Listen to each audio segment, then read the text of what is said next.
How's it going, guys? Welcome back to the UKnowAdamTsang podcast, where you get to know a little bit more about people, passions, and all things business. Today, I'm honored to be sitting across from James Baek, who is a restaurateur, nationwide restaurateur, and he has done an amazing job at sculpting the Atlanta market. Welcome to the show. Appreciate your time, Adam. Good to hang out with you as always. Yeah, awesome. So, James, it's very interesting for me just because, restaurants is something that I personally do. And we got connected maybe somehow through a friend, but I wanted to hear a little bit more about, I guess, your story. How did you get to the point of, doing these restaurants, restaurant concepts, so forth and so on? Would you say that if you live in Atlanta, that you've probably been to one of your restaurants before? If you've been to pretty much any Korean restaurant in Atlanta, you've been to a restaurant project that I've been associated with. Big or small, I've kind of helped all of them. And so I'd put my money on it that you've been to one. That's awesome. So I'm assuming that Korean barbecue, we're actually sitting in a Korean barbecue restaurant that you helped create. This restaurant is where? This restaurant is called Ari Korean Barbecue. It's located in Johns Creek, Georgia. It's been here for about 3 years now, and one of the things that sets this specific restaurant apart from any of the other Korean barbecue restaurants is the interior design and the aesthetics of it. I don't know if you guys can see behind us, but it's not your typical run-of-the-mill Korean barbecue. It's upscale. They use higher-end meats. It's upscale in every way. So I definitely encourage people that are watching this to come check it out sometime, and I think you guys will love it. Yeah, well, you would definitely kind of put some shots in there, but, other than Ari, tell me a little bit about your story. Like, how'd you first step into this industry, if you will? So I grew up around restaurants. When I was in high school, my parents used to own this Japanese hibachi and sushi spot. And so In Atlanta? in Memphis, Tennessee. So Okay, so you're from Memphis. born and raised in Memphis, Tennessee. Okay. So when my parents did that, I'm like this high school kid that spent all my time working at the restaurant. So from dishwasher, if you had a hibachi table here, I could do that for you. I could do the egg trick, the volcano. I can do all that Show stuff. me the volcano. That's awesome. So I'm a high school kid doing that at nights and on weekends. Even back then, I've cooked for a few famous people too. Like, That's awesome. if you're a wrestling fan, one of our regular customers there was Jerry the King Lawler. Okay. So I've done it for him. Jerry West, he was the GM of the Memphis Grizzlies That's back right. then. Okay. And I've seen him there too. Mike Tyson's big fight, that big Holyfield fight. Yeah. They had it in Memphis at the Pyramid, and Yes. his whole entourage and came in and ate at our restaurant the night That's before. intense. That's intense. I've been around the restaurants my whole life, and this is just all I know. That's right. So, you started in the restaurant. You learned, I guess, tricks of the trade. I guess, what was one of the things that was most memorable during that childhood for you? The childhood, I think, my parents being first-generation immigrants, they had that work ethic, right? And I learned that work ethic through them. Even though during high school I hated it, always just at the restaurant working. Graduation night, it's a busy night. That's so right. As soon as graduation ended, Straight to the restaurant and cooking. Did you get paid? Did you get paid? I never got paid. So I remember my high school graduation. I graduated, literally went straight from the graduation ceremony to the restaurant, changed clothes, and then all the other graduates are coming in with their families to eat, Did that ever make you feel some type of way? Was it like, oh man, I wish I could be sitting on the other side of this table right now? 99% of the time, no. Because I saw how much my parents worked, and I was just contributing and doing my part. So I really never felt that way. Got you. So, you graduated high school. Did you go off to college? What was your decision after that? So after high school, I actually wanted to get away from my parents, their restaurant. I don't want to work anymore. So I went to college at Ohio State in Columbus, Okay. Ohio. Uh-huh. And so the first year there, I was like, I'm not going to work. I'm not going to do anything. I'm just going to enjoy my time here. Right? Uh-huh. And I got through up until Christmas break, and I was like, I have too much time, right? And I would go to these house parties, and we wanted money to buy beer or go out to eat, but I didn't have that, and I was too prideful to ask my parents for money. Right? Okay. So as soon as I got back from Christmas break, I got a job, Okay. and obviously it What was type of working job? at a restaurant. Oh, nice. It- What I kind of s- restaurant was it? It's called Charlie's Grilled Subs. Okay. So Charlie's Grilled Subs is like this big nationwide cheesesteak franchise. Okay. And the owner, Charlie, he's actually Korean. He attended the church that I attended during college. Got you. So I worked at Charlie's for like 3 years while I was in college. And then also did side work. I did hibachi because the money Okay. was good. The tips were Okay. good. And I've tried a lot of just different restaurant jobs. That's awesome. So you worked throughout. So you started out with the idea that you weren't going to work, had too much free time, and then decided to dive right back in. And then what kind of like churned this interest in actual creation of helping people create concepts, so forth and so on. So I've always wanted to do restaurants, right? Back in college, I just didn't know what type of restaurant and to what scale I wanted to do it, but it's always been a passion of mine. And working in small restaurants, big restaurants, after college, I realized that big restaurants just aren't my cup of tea. Like full service, Korean barbecue, or even something like along the lines of like a Cracker Barrel, like big spot with a lot of employees, that's just not something I want to do. What I'd prefer to do is do something smaller where I could replicate and scale. And that's just more of what I focused on. So in industry terms, QSR, Yep, quick service QSR. restaurant. Nice. QSR/fast casual. Nice. So from that, where did that take you? You said that, okay, you graduated college. Did you stop working at all these other restaurants at that time, or? So as soon as I graduated college, my parents were going through some financial issues with the restaurant that they currently had. So they were looking to move, and they asked me, "Hey, where do you want to live after you graduate?" Because they wanted to. I'm the oldest son, so they Gotcha. wanted to live by me. So I was Okay. like, I want to live in Georgia. I want to live in Atlanta. Did you come to Georgia before that? I visited when I was in high school. I had a handful of friends here, but it's like a 6-hour drive from Memphis, so it's not that bad. And we had come and visited, and I really like the feel, the vibe here. The Asian population was bigger here. Correct. There's no Asians in Memphis, so those are kind of things that drew me to Atlanta. Got you. So you made the decision to, I guess, come to Atlanta. The family moves with you? So I moved down here first. Okay. So I actually moved down here, and the first business that I did here was a country buffet in McDonough, Georgia. Oh, what? This was when I was all of maybe 22, 23 years old. Got you. So you started that. So I purchased an existing restaurant because Okay. this country soul food type of cuisine is not something that I had any experience with. Sure. But somebody showed me the restaurant. I looked at the numbers. I looked at the operations, and I was like, "Oh, this is something I can do, and it's easy to operate." So I purchased it and just dove in. Mm-hmm. And how was that? That was very fun, but very tiring.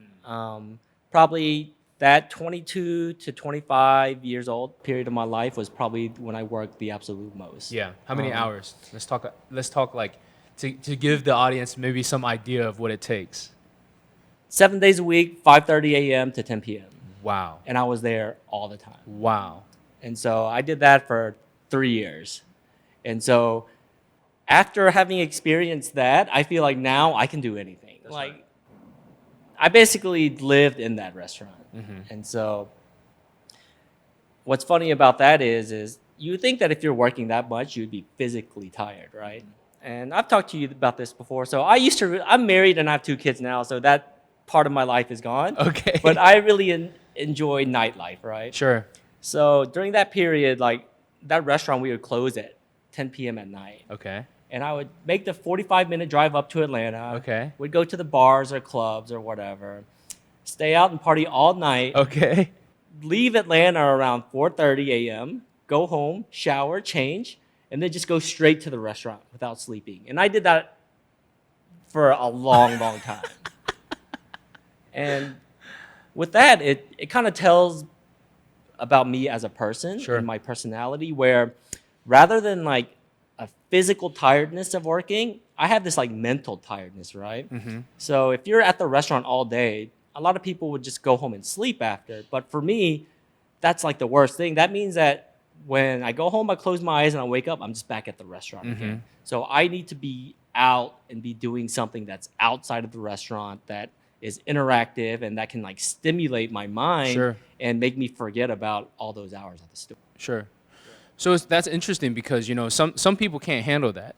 What's the secret sauce? How are you able to kind of like go out there, do your job and then go out there and rage for however long and then make it back and then still step into it? Because I think that as an industry, there's a lot of people that kind of like to party, right? Like we're kind of like this industry that's very fun.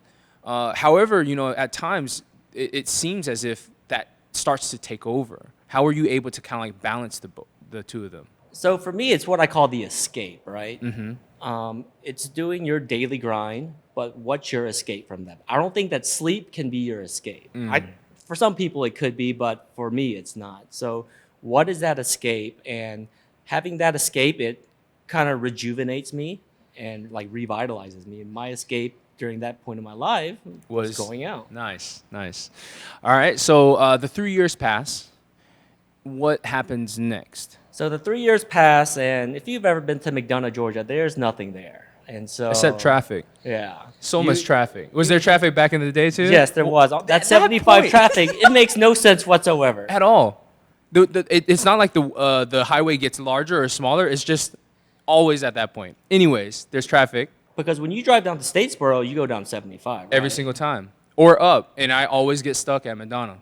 So I don't know where that traffic comes from, but it's there. So after doing that for 3 years, I decided that I want to go to the big city with the big boys. I'm tired of making that 45-minute, hour-long drive, Want to be closer so that you don't have to travel as far to go party. And so I moved up to Atlanta, and at that time, I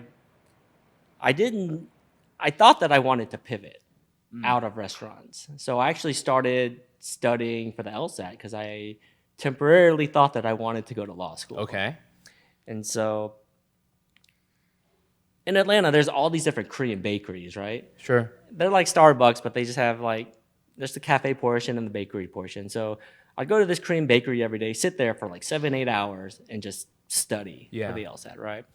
And one day, there was a mutual person that I knew that walked in with his friend, and he introduced me to him, and that became my new business partner. Wow. And I worked with that business partner for like 13 years. Wow. And that relationship recently just ended on very good terms, but that's kind of how I started on this track of where I am today. So how did that convert? So you're studying, and then they walk in, and then their introductions made?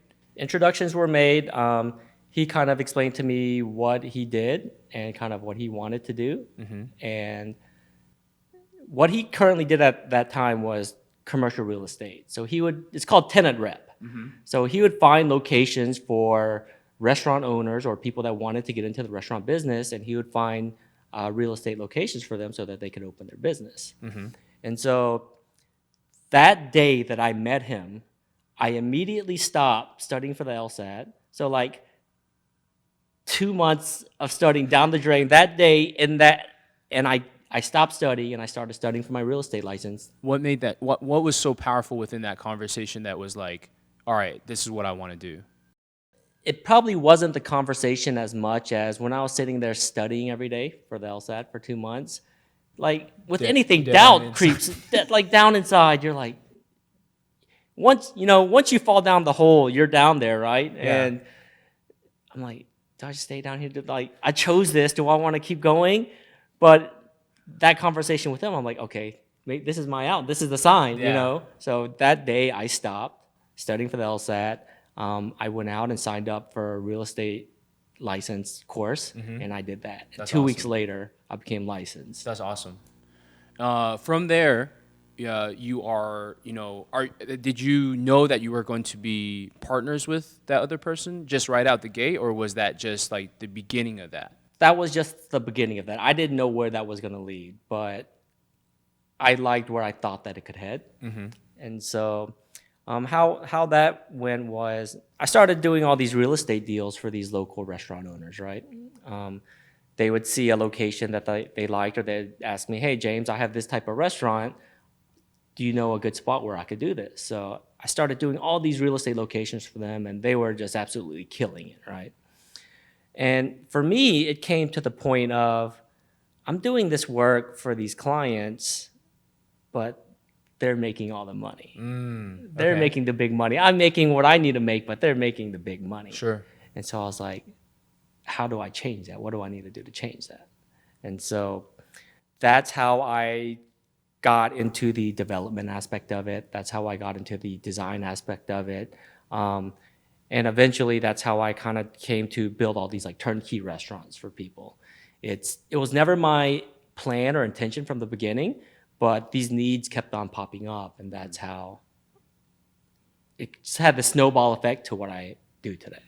So a few questions that I had in there, from the beginning, did you already have a client base that needed because of course, like you're from Memphis, you moved down here. I mean, of course you have the restaurant down in Madonna and for like 3 years, but and then you start studying for the LSAT. But at what point were you able to identify, oh, I can find you a restaurant? Like what was that kind of like path like? So there was a lot of cold calling and just stopping by different restaurants and asking to speak to the owner.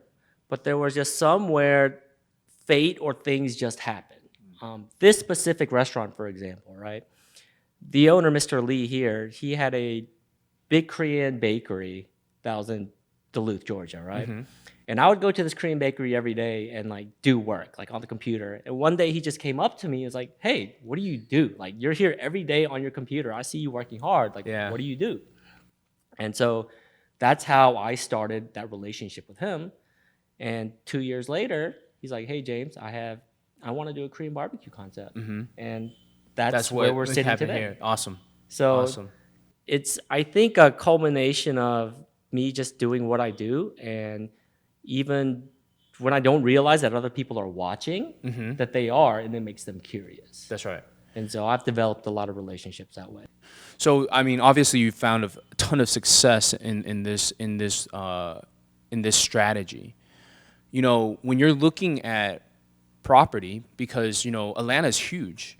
When you're looking at property, how do you identify if this is going to be the correct move or or an incorrect move? Is there a way to do that? There's no surefire way, and if anybody says that they do, it's not. What is your approach? When you first look at when you're looking for a restaurant space, right? And me and you have had this conversation before, where you want to find your target demographic, who you think is your main customer that you want to target, and you look at demographics. You pull demographics for different areas, for different shopping centers. But I've told you this before, like, you can look at those all you want, but you have to drive there and you have to look at it, because what's on paper doesn't always reflect what's really there. And we've looked at specific spaces before where on paper it's a home run, but you go there and like something's just a little bit off, And so it's just going out there, visiting locations, not once, not twice, but in the span of a month, going there 50 times, multiple times a day. Staying in the parking lot, taking a look at, what's going on. I got you. So even to the point of like, I would go to the same spot every day and go to the same Starbucks in that shopping center like twice a day. They would ask me, they're like, why are you here every day like multiple times, I feel like that's a common theme when you show up to the coffee shops. Everybody's coming to you. It's like, dude, you're working hard, but we have no idea what you're doing. What's going on here? That's good stuff. So you've kind of like started out. You start placing tenants into different restaurants. At what point? When's the next change? So you said that you started looking at design. Did you have a design background at all? I have no design background whatsoever. And even when it comes to the design, it's not something that I wanted to do. It's something that I had to do. And the reason I say that is I was finding these restaurant locations for these mom and pop clients, but they had these like very successful like one-off, two-off stores, right? So I would find them like an awesome location in, let's say, Buckhead or Midtown. And then I would start working a real estate deal, and the landlord would be like, hey, do they have any current current existing restaurants. uh-huh. We want to go check it out. And so they would go to the landlord would go to these restaurants and check them out, and they did not look pretty at all.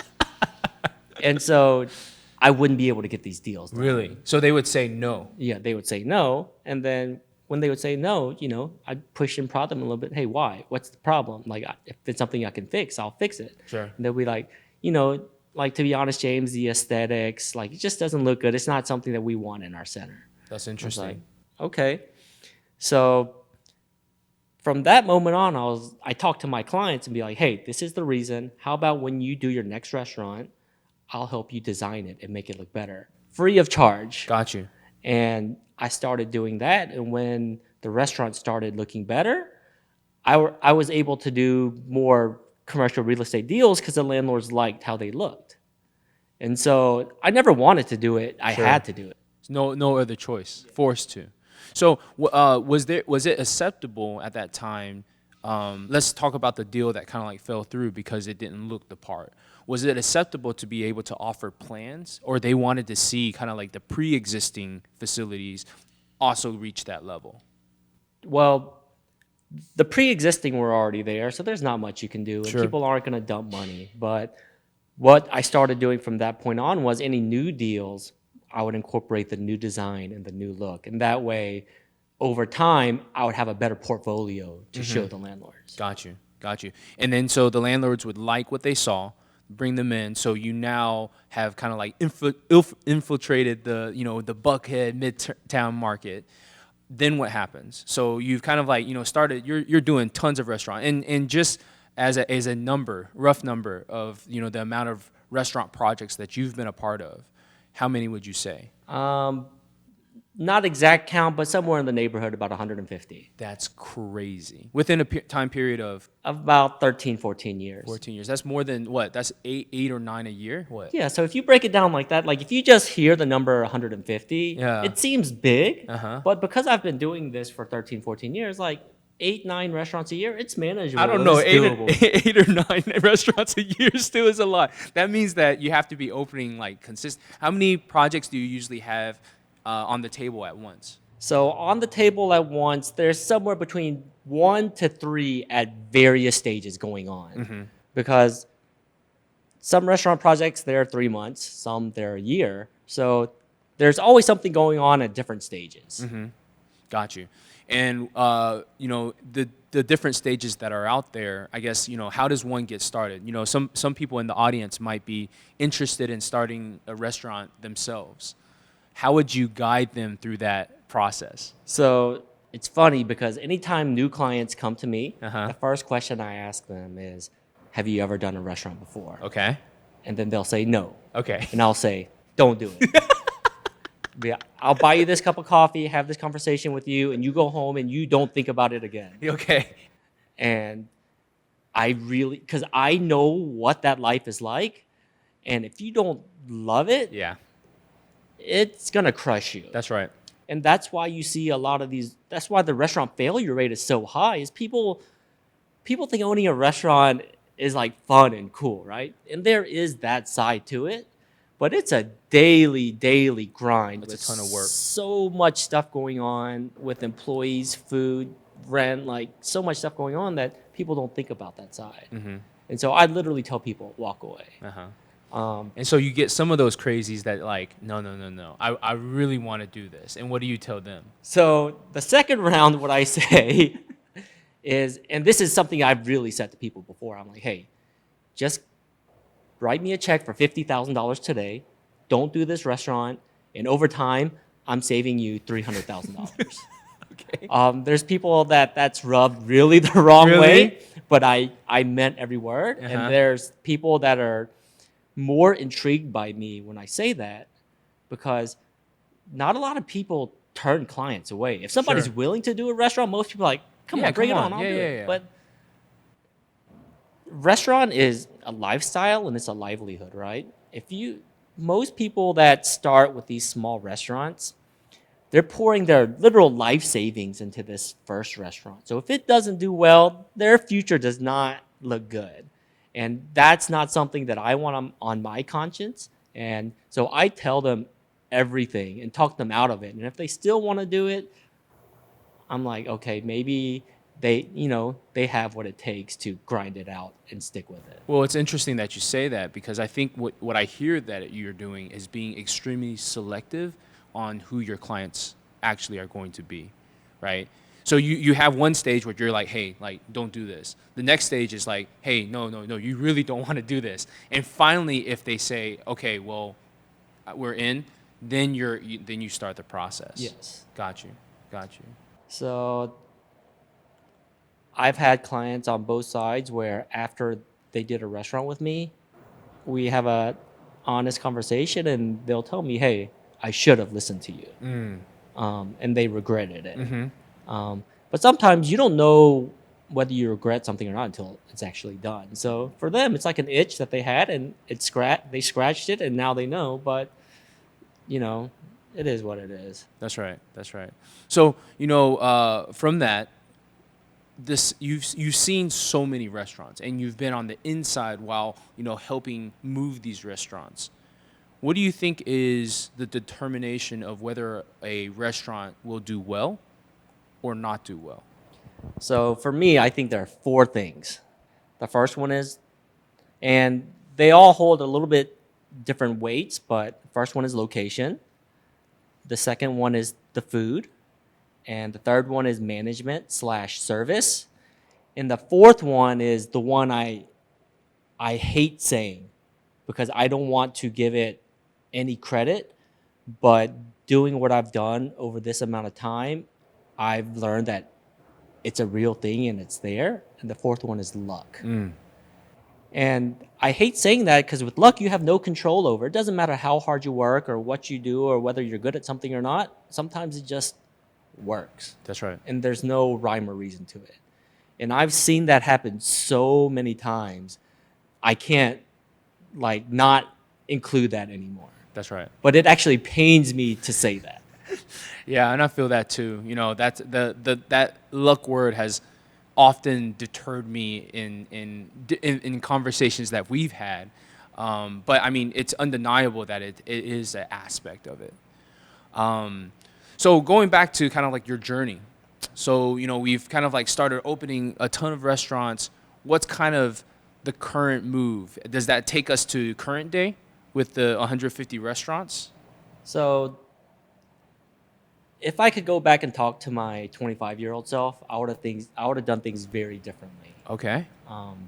I would have not developed so many restaurants for clients, but I would have just focused on doing my thing and growing my core business of owning and operating restaurants. And instead of flipping or selling them, I would have held them long term. Understood. But greedy 25-year-old James, I wanted to make that quick cash faster, and I wanted these bigger payouts. So I would flip them, or I would just try and do more projects as opposed to holding them long term.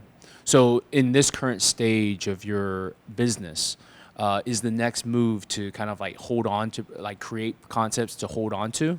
Yeah, so that's my new thing.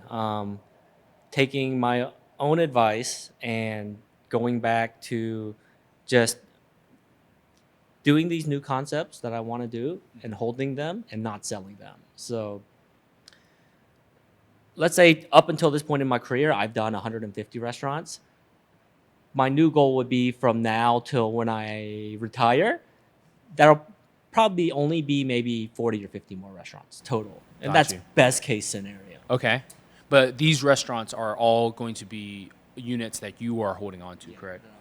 So what are the concepts, if you don't like, what are the different concepts that are out there? There's a new concept that I've been working on, and it's kind of a spinoff of a current concept that I have called bulgogi, which is like it's a fast casual Korean rice bowl concept. I've done a few locations of those, but I've learned what I needed to learn by doing those, and I've created a new concept called One Kitchen. So WON, the Korean currency, One Kitchen. Okay.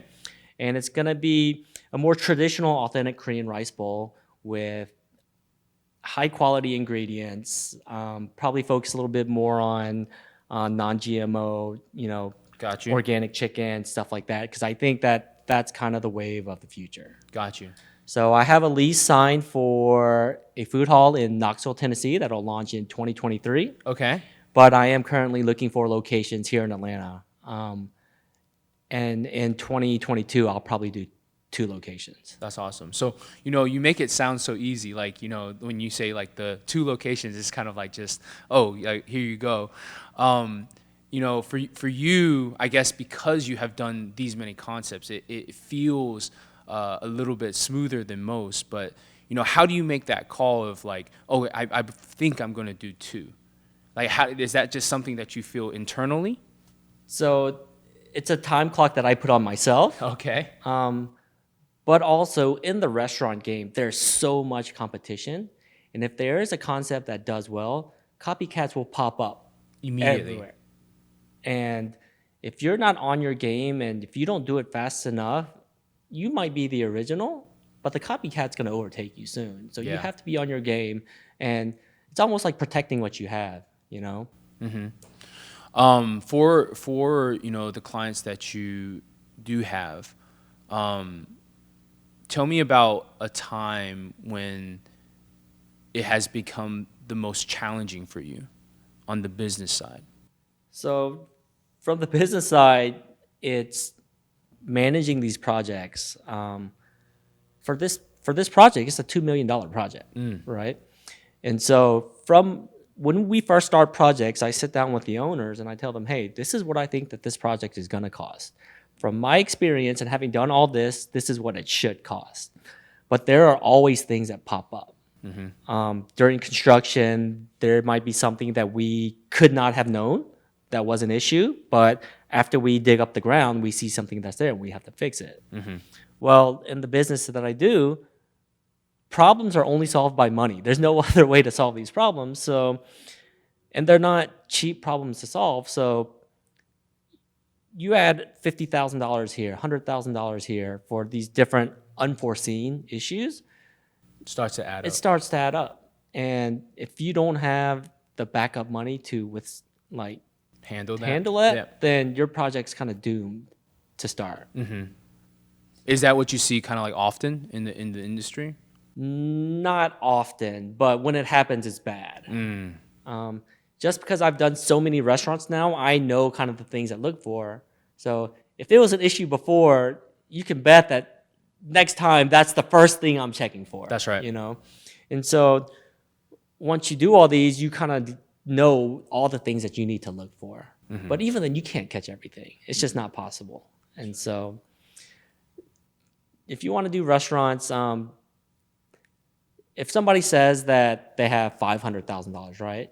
And that's how much they can do towards a restaurant. Well, we probably need to work on maybe a $300,000 project, and they hold on to $100,000 of that as backup capital because no restaurants do well from day one, And then you have another $100,000 left to weather the stormy days. Got you.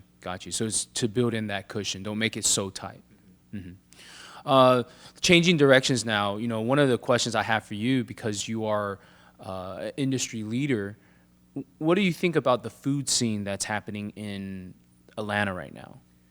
The food scene in Atlanta has gotten so much better over the past 10 years.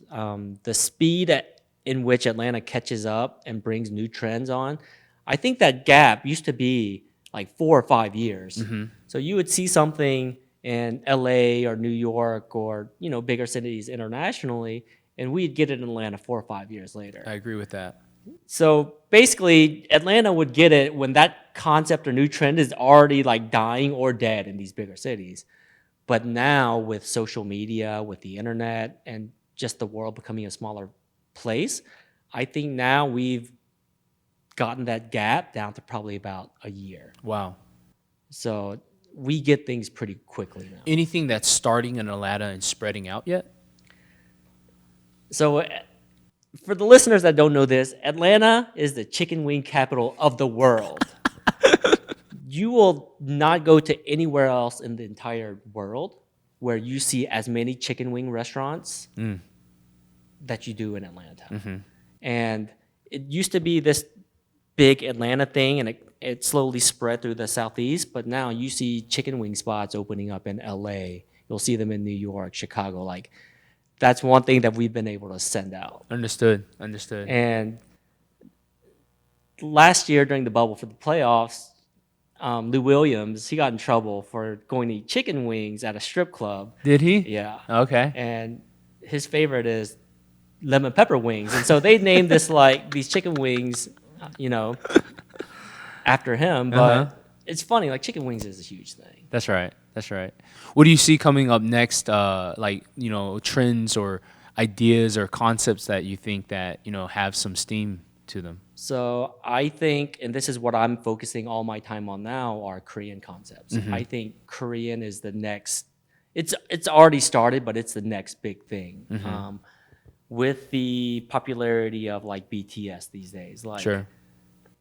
I have Korean restaurants now, and I have not a lot of non-Asian people come up to me and speak to me in Korean. That's crazy. Or they tell me about these like Korean dramas that they watch, and they'll tell me about. I don't watch it. Like they know more about it than I do, you know.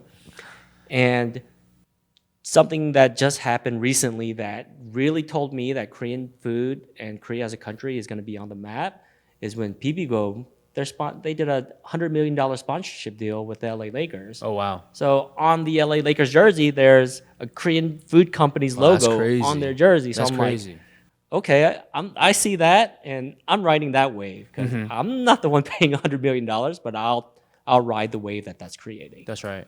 Do you think from the Korean food side, I mean, you know, how would you describe the Korean food culture overall? So obviously barbecue. I mean, that's a huge staple. What else? So Korean barbecue is really big these days. But more than Korean barbecue, I guess what I personally like is just the more traditional Korean dishes. And that used to be something that really only Korean people or like other Asian people ate.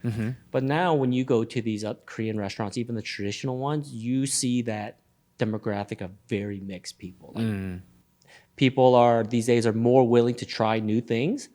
And when you try new things, obviously there's going to be things that you don't like, but you're going to find things that you find really good and really tasteful, and you'll continue to eat those things. That's right.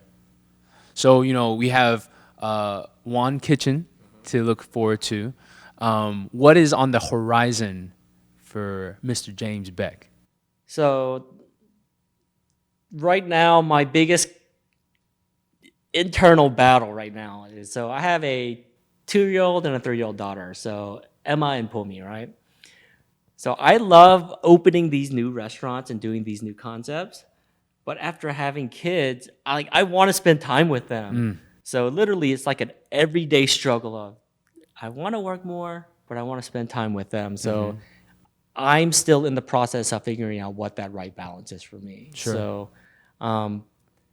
So with doing 2 one kitchens for 2022, that's actually kind of taking a step back a little bit and taking things slower.